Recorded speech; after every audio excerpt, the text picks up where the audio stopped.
All right. Hello, everyone. Welcome to this awesome panel. We're going to be discussing young adult writing, and we do have time for questions at the end. So just jot them down, and we'll have about 15 minutes. I'd like to kick it off by acknowledging the Wurundjeri, and the Boonwurrung of the Kulin Nation, the traditional custodians of the lands that we are on today. My name's Mariah Sweetman. I'm a Goodapul writer from Queensland, and I'm with these incredible authors that need no introduction. We've got Melanie Sayward. She's the author of Burn. She's a proud Bigambul and Waka Waka woman, writer, editor, and university lecturer. Graham Ackhurst, author of Borderland. He's a Kukumini writer from Meanjin, lecturer of Indigenous Studies and Creative Writing at UTS, and Gary Lonesborough, author of Boy from the Mish and We Didn't Think It Through, a Yuin writer who grew up in New South Wales as part of a large and proud Aboriginal family. So make them welcome. Yeah, thanks everyone for being here. So to start us off, tell us about yourselves and your mob and maybe a secret talent that you have. Gary, kick us off. So I'm Ewan. I'm from Bega on the far south coast of New South Wales. We've got family all up and down the coast, like from Eden right up to Kiama. Secret talent.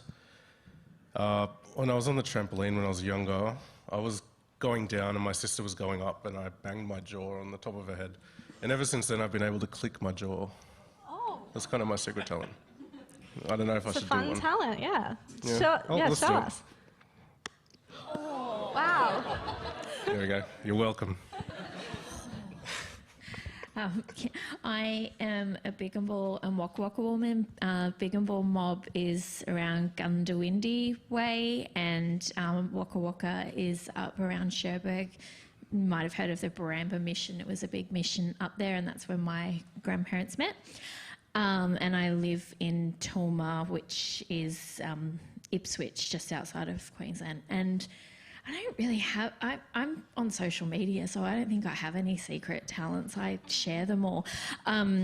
I can dance on point, in point shoes. Yeah. Do we have a demonstration? No, I don't have my point shoes here, so. Next time. Soz.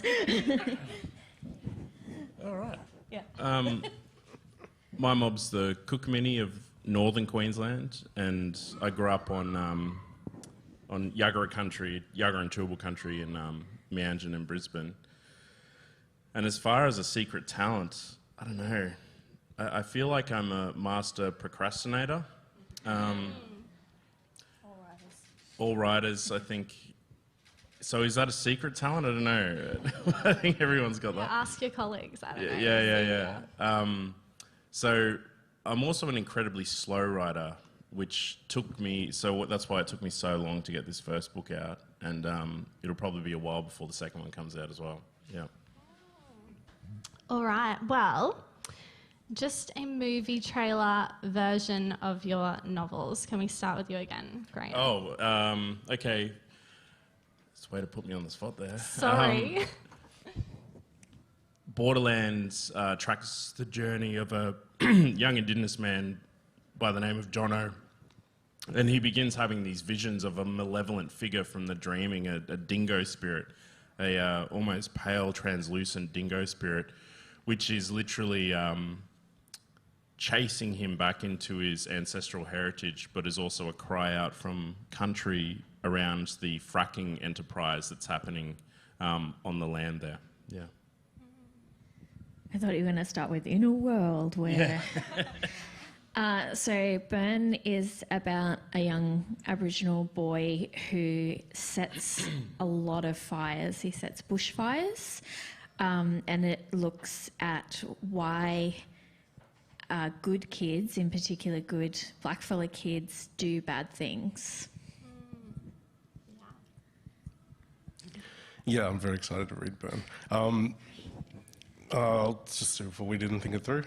We didn't think it through is about a 16-year-old Aboriginal boy named Jamie, who is living with an auntie and uncle in a rural country town.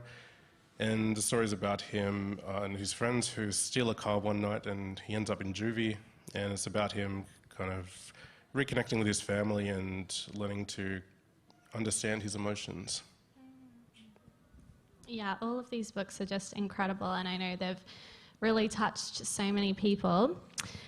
I would love to discuss your experiences with first publishing a young adult novel. Like, who was the first person to read it? What were your feelings like and emotions like as you engaged with that process? Let's start with you, Melanie. I laugh when people ask that question because people think it's fast. Graham and I both know, I don't know about you, Gary, but it was 10 years really with Burn, the process with it. I started it as a short story in my final year of undergrad creative writing. It was formed part of a project that I did, and everyone who read it said, oh, I think this might be a novel. So I spent that first year out of uni turning it into the first draft, and there's been probably 10,000 drafts since then, which I feel like is only a slight exaggeration. The first person who read it, well, as a novel form, would have been a publisher. It actually was a publisher at Pan Macmillan about 8 or 9 years ago. It was a really long time ago. I was working in publishing at the time, and I was not working for Pan Macmillan. I was working for a different house, and I didn't want them to think that I'd got my job in publishing because I also wanted to be a writer. So Pan Macmillan used to do open slush piles. I used to call it Manuscript Monday, and I thought, I just want to know whether I've got something here. So I sent a submission, so it was about the first 6,000 words to that. And then they wrote probably straight back, it was like 2 days, straight back and asked to see the full thing. But that was about 9 years ago, and it still hadn't been published. So yeah, it was a long process. What about you, Gary? Yeah, mine wasn't quite as long. I've written a different version of my first book, The Boy from the Mish. And for those of you who don't know the story, it's about this Aboriginal boy named Jackson who falls in love with this boy named Thomas, and it's about him coming to accept his sexuality and fall in love. And I originally wrote the story from Thomas's point of view. So those first drafts were from Thomas's perspective. I had a couple friends read it. Particularly like through high school, I kind of had become known as the writer. So I had these friends who were really interested in like reading whatever I wrote. So I sent it to those early drafts, I think 2 or 3 of them. And yeah, it was probably, from start to finish, it was probably 4 years from when I first started writing it to it being published. So it wasn't quite as long, but I had been writing for a long time, and well, pretty much since I was 12, thinking I wanted to be an author. So I'd written a lot of stuff before The Boy from the Mish. But yeah, my publisher's actually in the audience, so I'll have to give the watered down version of our thing. But no, I did the slush pile thing as well. So I just submitted it to the Ullen and Unwin Friday pitch slush pile. And yeah, it was about 6 months later that I heard back, and so it wasn't quite 2 days. Well, they rejected me, so that, you know, yeah, probably wasn't good that that one came to me. Yeah, my initial response was a rejection, and then I decided to rewrite the manuscript from Jackson's point of view, then reached out to that same editor, maybe like 5 months later, and yeah, she got back to me in another 4 or 5 months, and yeah, that's kind of how it happened. Yeah, there's a lot of waiting. And what inspired that change of perspective? Was that feedback or just... Yeah, it was kind of a combination of, the feedback I was getting from people who were reading it, and I did get a couple of rejections from that first version of the manuscript from different publishers. And it was very similar kind of feedback around Thomas as the as the protagonist. And that was the story that I wanted to tell at the time, and I started kind of exploring Jackson more in this kind of wait period time, and started to realize that there was a much larger story there, and it was actually more personal to my own story, and yeah, a lot richer in its themes and content. So yeah, it was a combination of feedback and that kind of slow discovery of yeah, sitting with the character and waiting to hear back from multiple people. Yeah. I started quite late in my writing journey. I got crook with cancer back in 2011 when I was in my late 20s. And it was through the chemotherapy treatment that at that time, I was doing all these odd jobs like I was a musician. I wanted to be a musician. And I'd trained as a musician at the Aboriginal Centre for the Performing Arts. And I was doing all these odd jobs. Like, I think at the time I was a mattress salesman. But I'd worked for the post office. I'd worked for CrimSafe making like security doors. I'd offloaded shipping containers at the wharf, just bitty work to sort of see that dream. But having that 10 months in hospital sort of changed my life in many ways. I realised that music's a very hard industry to make it into. Not that writing isn't, but I wanted to change tack, like the late nights, all that sort of stuff, the whole, zeitgeist around the musician life. So I began reading in hospital, and I began journaling about my experiences with the books I was reading. And I was reading stuff like Kim Scott's Benang and Carpentaria by Alexis Wright, and many non-Indigenous authors as well. And through that experience, I began journaling how I was feeling. And so I enrolled in a degree at the University of Queensland from the hospital. And that was when I began my creative writing journey.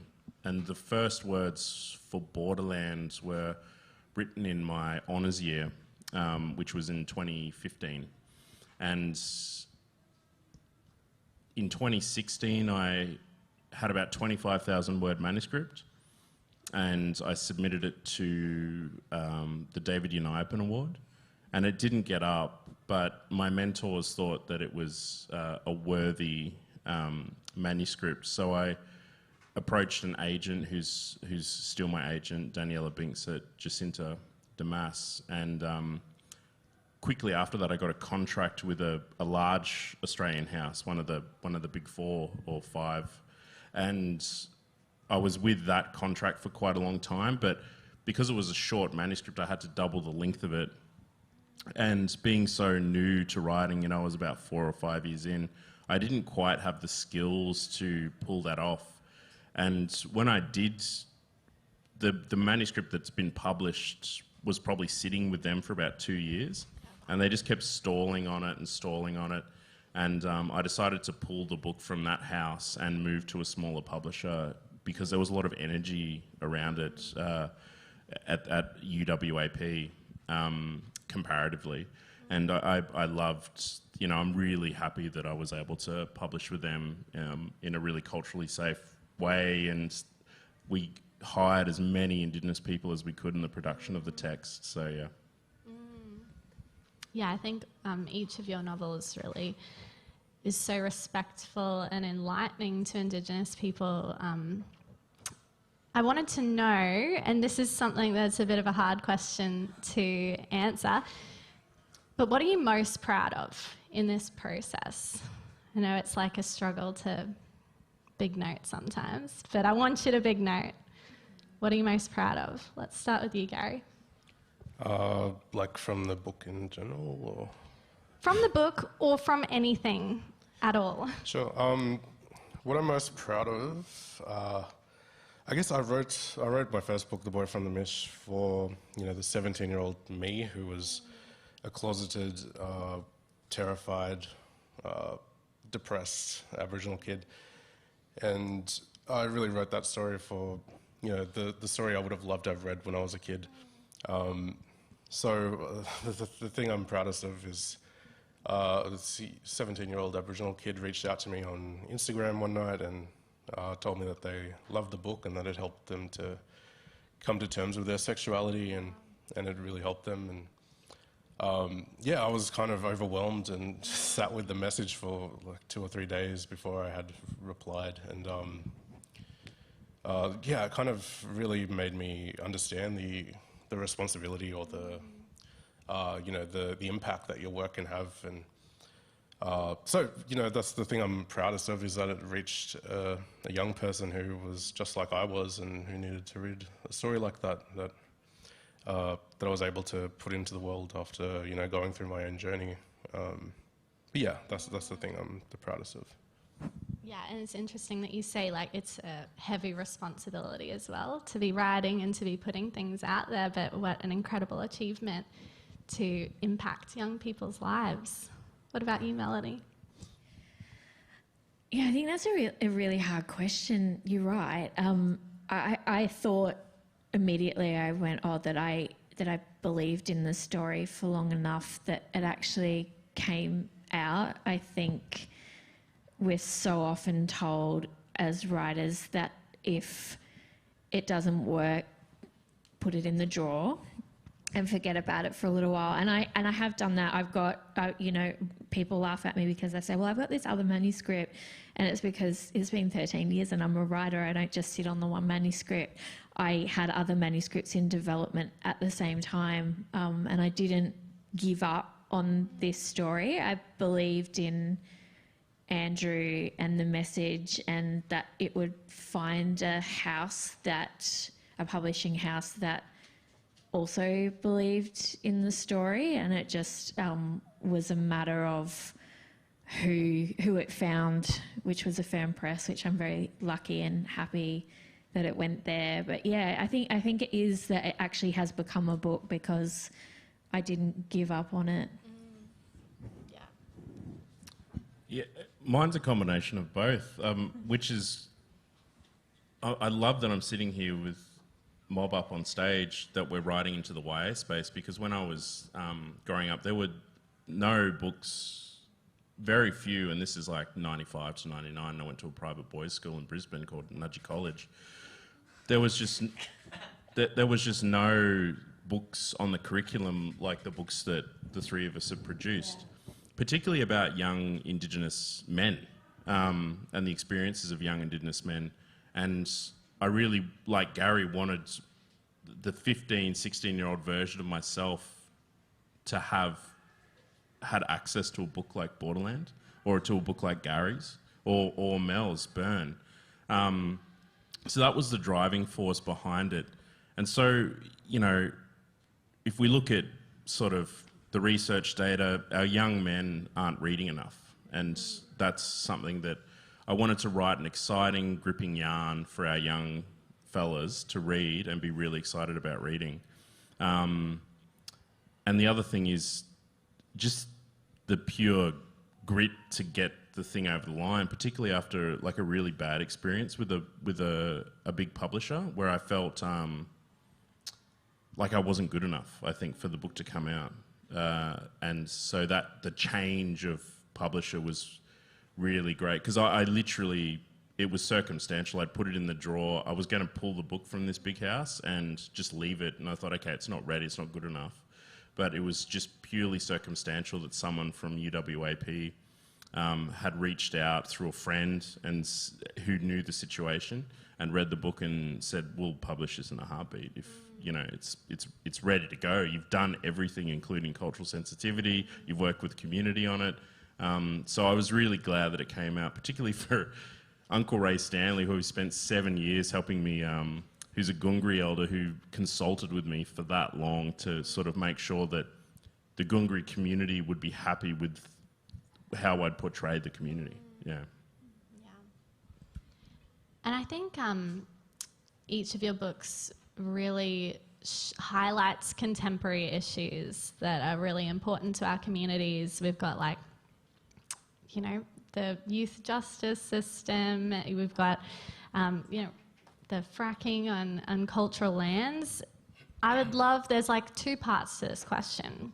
One, what message do you have for our young people that just keeps on coming up for you that you just want our young people to know? And two, why did you choose to write specifically for our young people?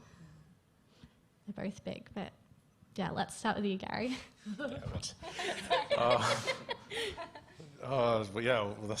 a big question.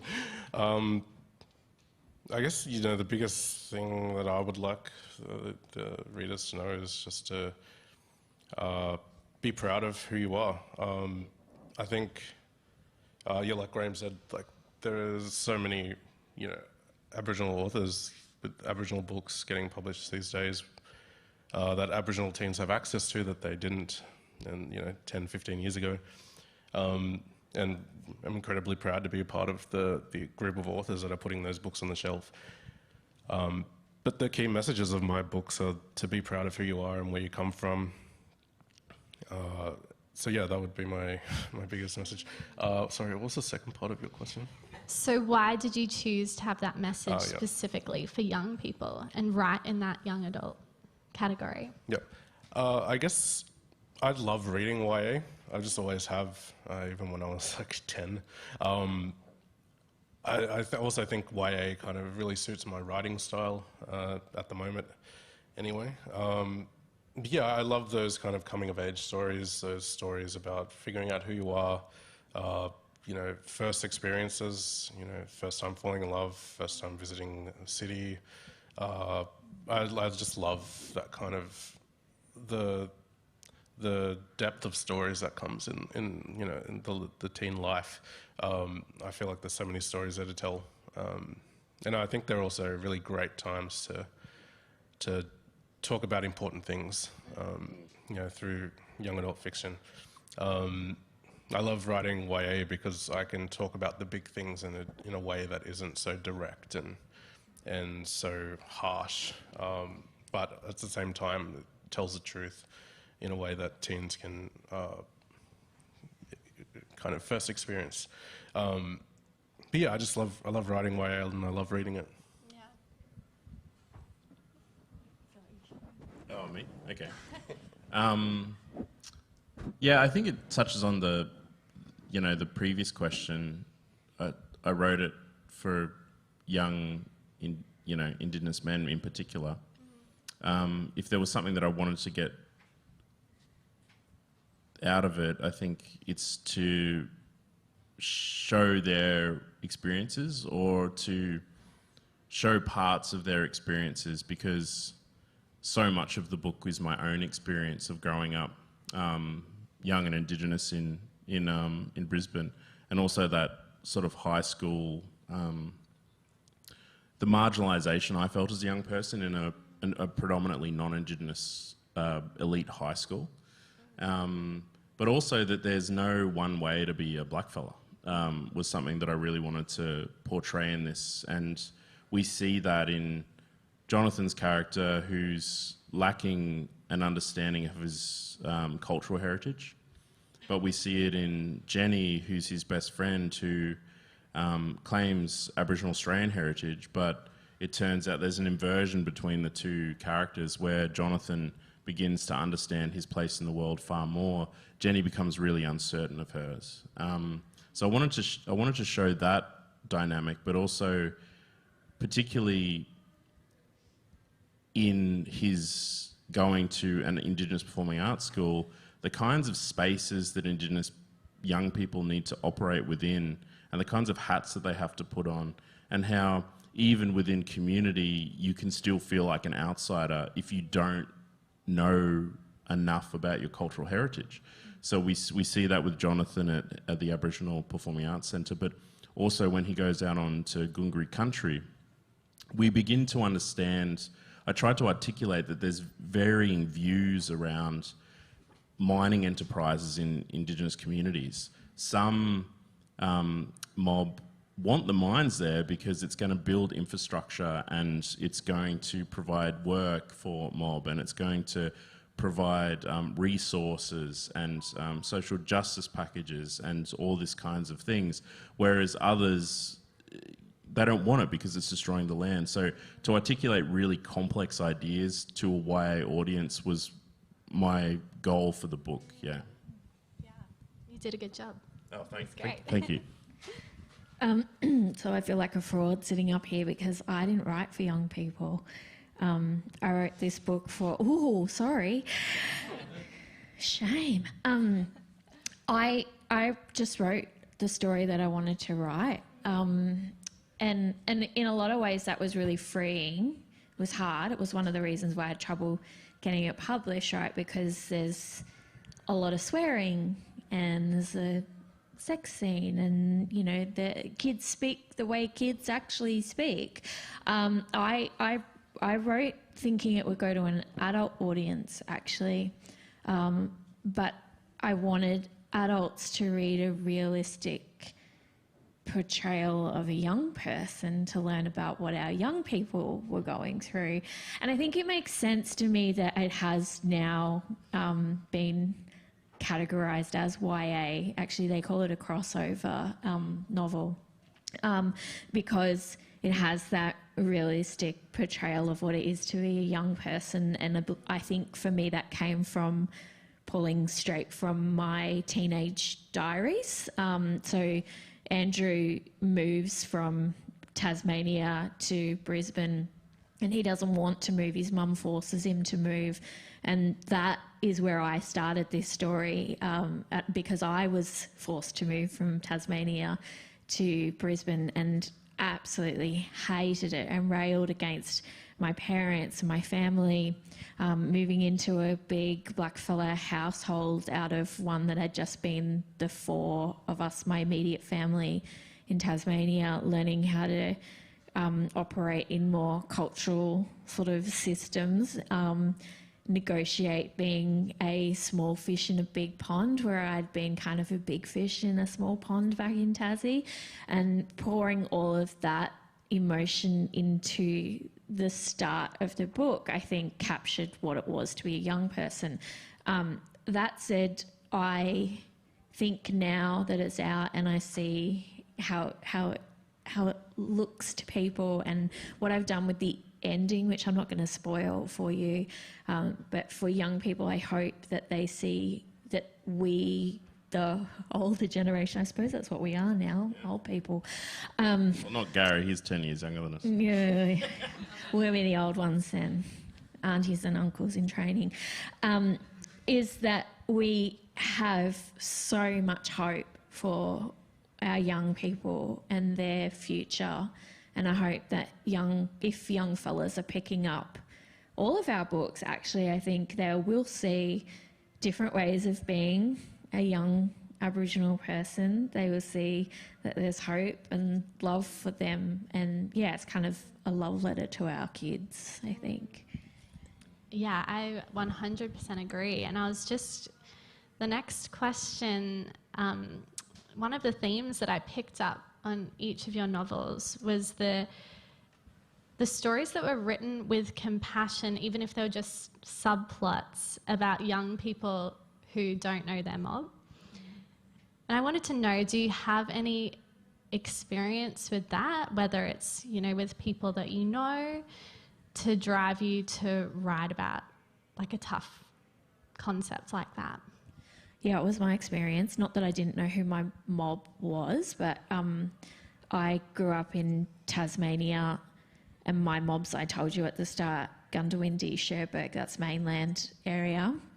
And it was in the 80s and early 80s and early 90s, where there's a lot of, all blackfellas are quite political. All of our mobs are quite political, but there was a lot of politics happening in the Lutruwita community. And I'd always identified, I'd always been part of things. I went to camp, I had lots of friends who were mob. I was well known for being mob.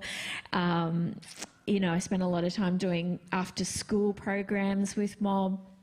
And then when I was in grade 8, someone from a corporation asked my mum for our COA. And for those of you who don't know what that is, that's a certificate of Aboriginality. And that's one of the 3 things that you need to identify as a black fella in this country. And it's pretty fraught, right? Because it's like having a piece of paper that connects you to something. And I had always been a black fella, and then all of a sudden my mum said, well, we all were born here. My mum was born in Tassie, my dad was born in Tassie, all us kids were. We're from Tassie, but our mobs are up in the mainland, and they said, yeah, your mainland mob, we can't help you with the COA, and your kids can't do any of the programs. So we got booted from our programs, which wouldn't happen these days. I don't think. It was just something that was going on. So we spent a fair bit of time after that, like feeling really disconnected, particularly when I moved to Queensland, because my mum was frightened.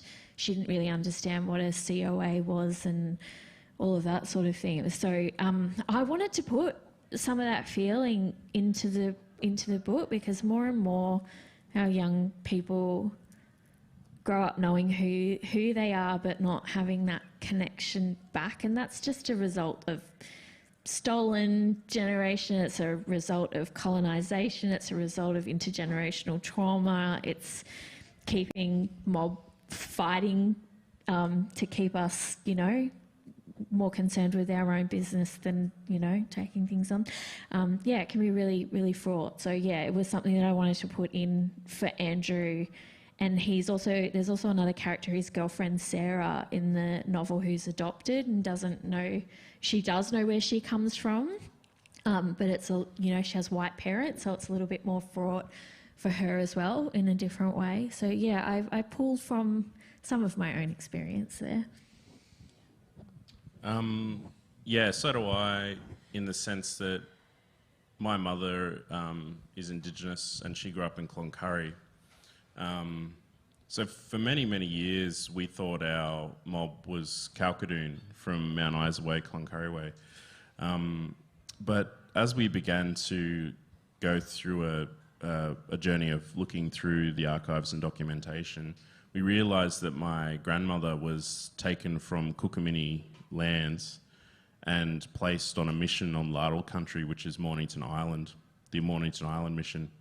And that when she was released, she met my grandfather, who's also Indigenous, and he's a Minjan man from Northern Territory. They met at in a cattle station, and she was working in the house and he was a cook for the stockman, and both, at that period of time received no wage for their work. And my grandmother grew up in the Cloncurry township in a little green house, and I hear, now that all my mum's brothers and sisters are sort of passing, I'm hearing more and more stories at their funerals than I ever did in real life. Like my Uncle Ted, who raised them once my grandmother and grandfather died as the eldest. He died last year, and I heard these amazing stories about how he was a champion rodeo rider. And all of a sudden, Bob Catter was on the stage talking about my grandfather, my Uncle Ted. And I was like, why is Bob Catter on the stage at this funeral? And it turns out that my Uncle Ted had taught him how to ride a horse, out in the country. And I'd hear stories about how, it gets very hot in Cloncurry, and how the kids used to sleep out in the backyard, and there was 5 of them. And Indigenous, non-Indigenous, there was a row of houses, and every night they'd have a party out the back when it was hot, because they'd throw tennis balls over to each other and whisper through the gates, because they were all out sleeping in the backyard because of the heat. So I think every Indigenous person in this country, there's information that isn't quite there because of colonisation.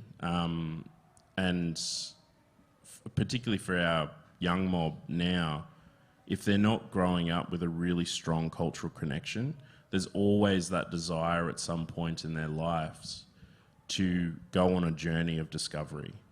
And I think to be able to relay that journey of discovery through fiction means that they don't feel so alone when they're doing it themselves in the future, or that there's a possibility, the possibility to know more is something that I wanted to, portray.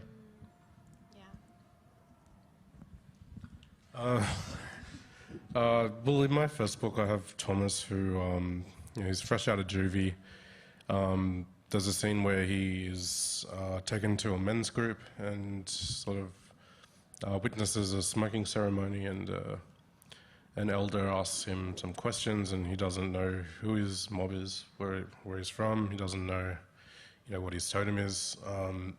That all came from, I guess, work experience. So I'm a youth worker as well, part-time. And I went on this camp with a bunch of kids a few years ago, and we had this elder come out to do like some storytelling and song and dance. And as we were kind of going around the circle and they were introducing themselves to his Uncle Brian, none of them knew anything about their culture. None of them could say what tribe they're from.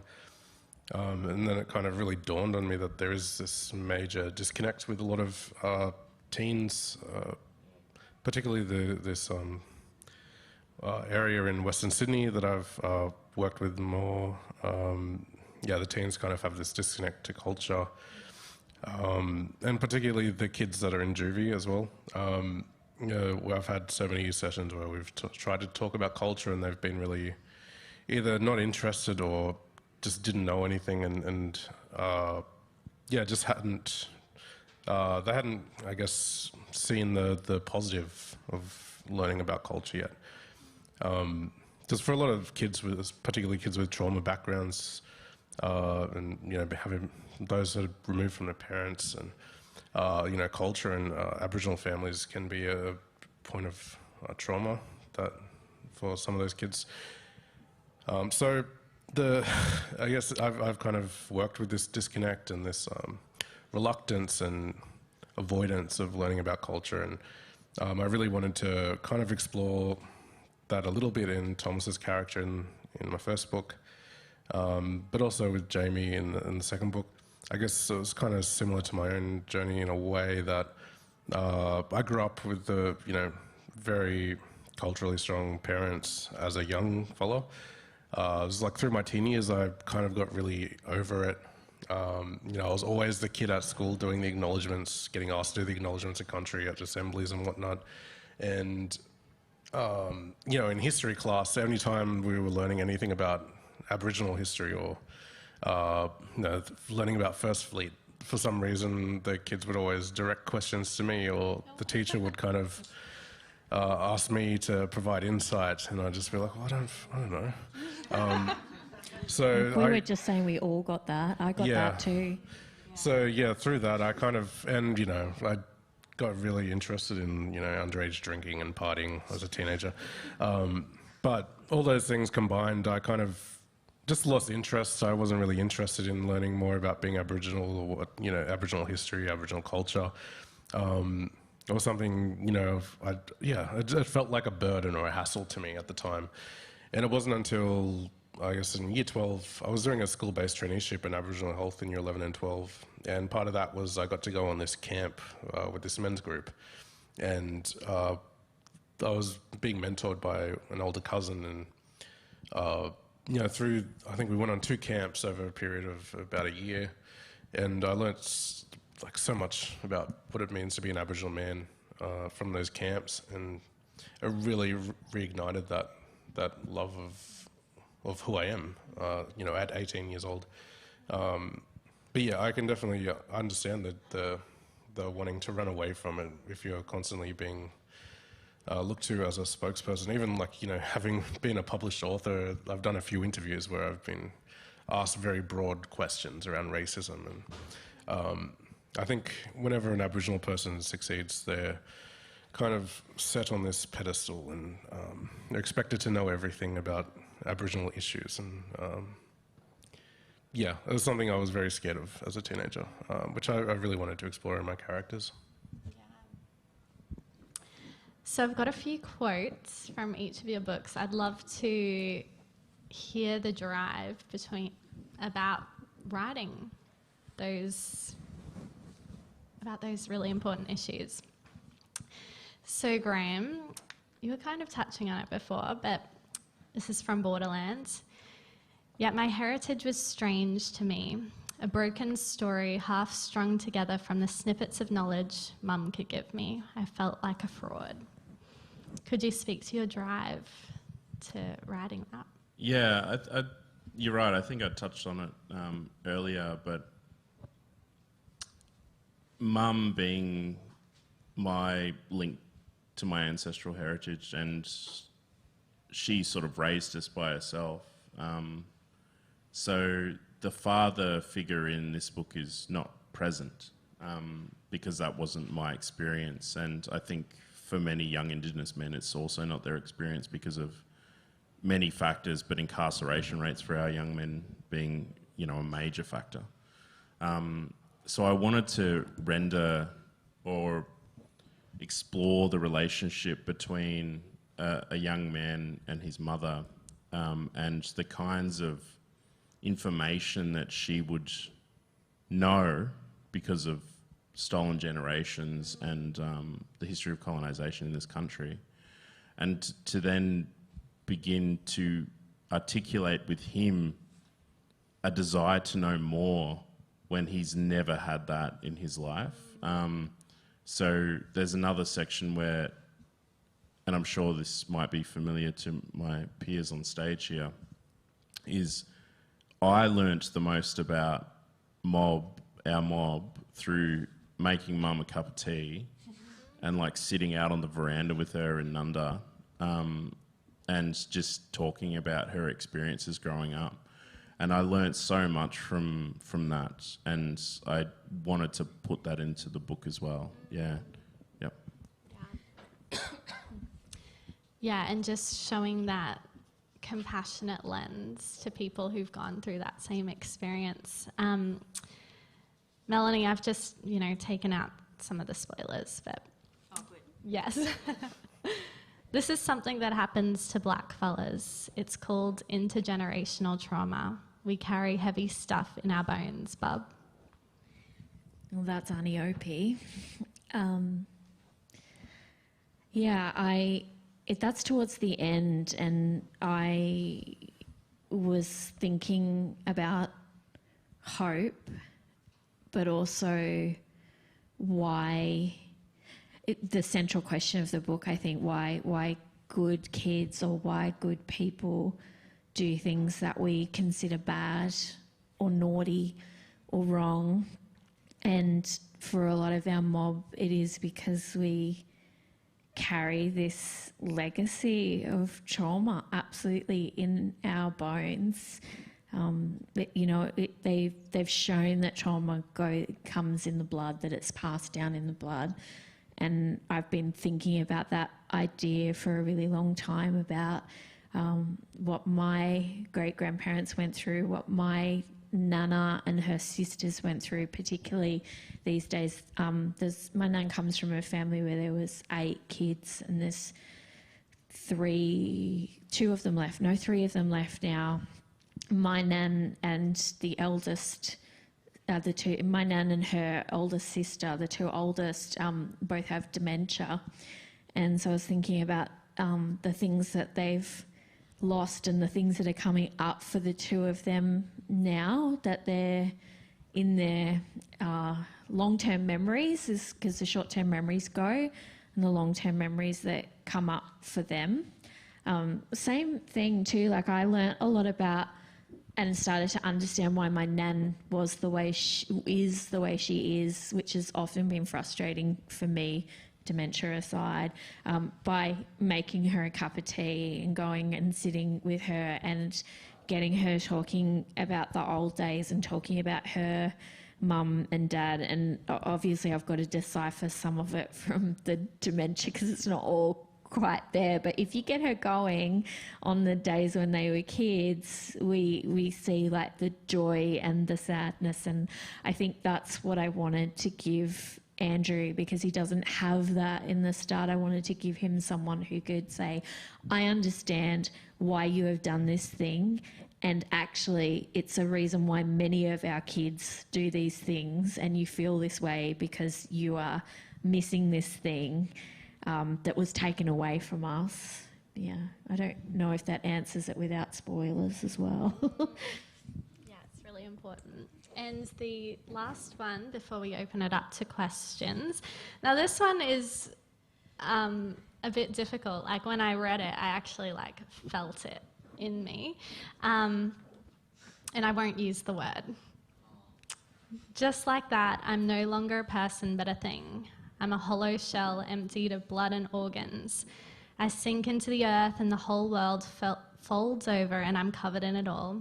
I'm lower than dirt. I'm not human. I'm nothing but a...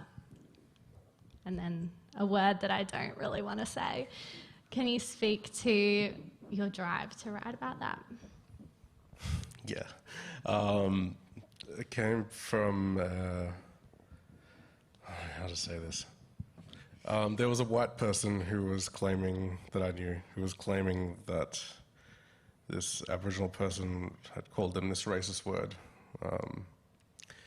And I was just thinking, you have no idea what racism feels like. And it was also around the time I was writing this scene, and I knew it was I really wanted it to have an impact in the story. That I wanted the reader to really feel it and to kind of feel like a smack in the face. And experience the feeling with Jackson when it happens. But yeah, I just really wanted to articulate how it feels to actually receive racism. So I think a lot of people think that they understand it, but they don't. So yeah, I really just wanted to dive into the internal feelings that you feel when that happens. The voice in your head that compounds on top of that and starts bringing you down further. Yeah, and really just saying it as it is. I think a lot of stories I read that were children away that tackled racism were always very kind of tiptoed around the edges, and I really wanted it to have the impact and to really have a truth to that scene, and for the reader to really experience what Jackson's feeling in that moment. Yeah, it is a bit confronting to read, and it was a little bit confronting to write, thinking, really trying to get it down how it feels. The scene was a little darker when I first wrote it, and I kind of had to remember the audience I was writing for. But I think it's there. I think the impact is there, and the truth of the feelings are there. But yeah, I don't ever want to water things down or tell the truth in the wrong way. But yeah, I really just wanted a reader, particularly a non-Indigenous reader, to read that scene and understand, as a young Aboriginal man, how being called a racist slur actually feels when it is actual racism. Yeah, and not some Sam Kerr bullshit. Yeah, and I think that any reader that reads that, particularly Indigenous people, will be able to come at it with their own lens and own stories. I know for me, I was thinking about hearing my family members, my dad called that word, and it's just yeah. Yeah. Yeah, well, I remember being called that word as a kid and not even realizing it was a racial slur until I told my dad just kind of fleetingly, oh yeah, this kid was calling me this. And he's like, what? And sat me down and told me, what that means and why it's wrong. Yeah, it's something I think every Aboriginal person is experiencing some form of racism. It's such a part of our lives that it's not something that we can just... I find it near impossible to write without tackling racism in some way. I don't know about you guys, but I feel like it's so present that it's hard to avoid. All right, well, we might open it up to questions. We've got a mic coming around. Hello. Thank you so much for this talk. It was so enlightening. Could you speak a little bit to your editorial experiences, what it was like getting feedback, particularly from publishing houses who may not always have someone who is Aboriginal, and just what that kind of relationship is like and how maybe the publishing house can improve upon it? I'm very passionate about this because my training's in editing, and so I'm one of a few Aboriginal editors around the traps, and I don't really do it anymore because I'm writing. I had a really surprisingly good experience, actually. I had a non-Indigenous editor. We did use an Indigenous copy editor, freelancer, and that was really good to have someone come in and look over it and have that cultural knowledge. My experience was really good, and I was actually quite surprised because my publishing house didn't have a lot of Aboriginal people on their list, which was a concern at the start when I was sort of deciding where to go. But I think that we entered into a really respectful dialogue, which was very helpful. What I think needs to happen in publishing houses, and this is where I get really passionate about things, is that we need to make space for more Aboriginal and Torres Strait Islander people in all parts of publishing. Oftentimes you will find us as entry-level editorial assistants not working in-house as editors, maybe working freelance externally, and that, young entry-level positions where you're really passionate and want to make change, but if you can't see higher ranks, people that are like you, that understand you, up higher in the ranks, I don't think we're going to make any change, because it happened to me. I burnt out before I got any further. It was too much for me to handle. I think it happens with a lot of people, and it's not very culturally safe internally. So I'd like to see moves to support people to stay in, to move up through the ranks, but also to be in sales and marketing and management and editorial and commissioning editors. I don't think things change until we have a bit more parity inside the publishing houses. Hopefully that sort of answered your question. I think I was just going to add, I also had a non-Indigenous publisher and editor, and I had major concerns going into it that, I wasn't going to really be culturally safe. But I had a really great editor and really great relationship with my publisher, who's also here. And there was such a, respectful kind of nurturing relationship through that first editing experience that I felt so okay about everything. I was always in charge of the cultural aspects of the edit. So, I was always the one being asked the questions and giving the advice on certain things, and being able to have a kind of bigger say in the editing process. And I think it's really important as well for the editor and the publisher to acknowledge that they weren't Indigenous, and that they will have to, they will be asking me things, and that they know their limits, and so I was always very respectful, and all those worries kind of went away really quickly. Yeah, my experience was vastly different to these guys. I had a terrible experience, the first publishing house, where there's so much of my own Indigenous experiences within this text that, I'm the authority on my own experiences, but that's not how they saw it. So there was no Indigenous people within the staff at the house. The kinds of it made me feel very culturally unsafe and uncomfortable within that first house, to the point where I felt like their idea of an authentic Indigenous story wasn't aligned with my own experiences as growing up black in Australia. And there's probably reasons for that, but I think, you know, considering what sort of stories have sold into the market previously. But when I moved, it was wonderful because the UWAP were like, you know, once we had a conversation, they knew that a lot of the book was my own experiences. They were really happy with the cultural consultation I'd done with the Gungri mob around the creation of the text. And yeah, it was really a breath of fresh air and gave the novel a life when I thought that it wasn't going to see the light of day.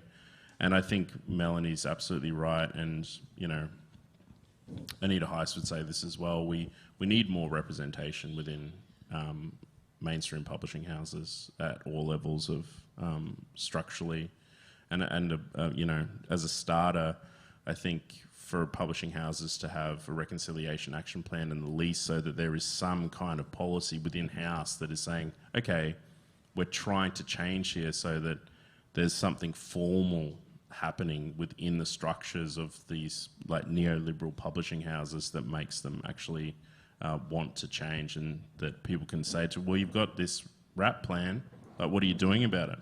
Is there any Indigenous employment strategies? Is there anything that you're doing to, you know, build capacity to entice Indigenous employees in? Yeah, and they forget that accessibility to education, which is often, there's minimum standards to education in publishing, is, you know, prohibitive to getting more mob in.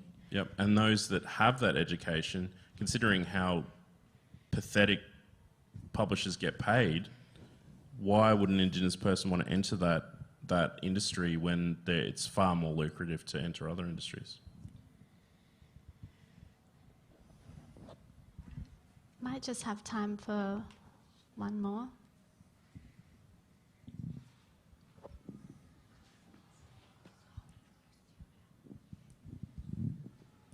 Given that you're writing for young adults, I'm just interested to know how you feel about going into schools that have got a majority of non-Indigenous students, and if you're not very happy about it, what would make you feel happier about going into those schools to talk to kids, run writing workshops, that sort of thing? I like running writing workshops. I obviously would prefer to give them to mob, but we just did Education Day here through the festival last week, and it was wonderful. There weren't many, if any, Aboriginal kids in the sessions that I took, but what we're doing in those sessions is teaching them about Indigenous writing and ways of being, and I think it's just as important that young people who are non-Indigenous are learning and engaging with, because they're our allies for the future. So I am happy about it, I think, yeah. Yeah, I've done plenty of school talks in different places. One in Scotch College here. I did a few different sessions of writing workshops. And I was at a high school in North Sydney, Northern Beaches. And if you know the Northern Beaches of Sydney, you know, it's a very white place. But I find, like in my talks, I really go into the experience of what it was like for me growing up, and I talk about these different times I was racially profiled, and I find that non-Indigenous kids actually want to hear what that's like, and you know, a lot of them ask really insightful and you know, interesting questions, which I'm always happy to answer if it comes from the right place. But yeah, from what I've found, most of the school talks and workshops I've done have been mostly non-Indigenous kids, and yeah, there's a lot of curiosity there, and I think I definitely love kind of being able to provide a bit of an insight into that experience. Yeah, mine's been a very similar experience to Gary's. I did the Melbourne Indigenous Transition School on Friday here, which was lovely to speak with young Indigenous people from the Northern Territory about the book, and they were really excited to have an Indigenous author talking to them. But predominantly the schools I've been to are majority non-Indigenous students, and they've been very respectful and they've really got a kick out of it. And I think it's the way that we facilitate as well. It's being inclusive of differing opinions and working through any sort of difficult scenarios as educators ourselves. Yeah. All right, I think that's all we've got time for. Thank you so much for your questions, and would you thank our amazing panelists?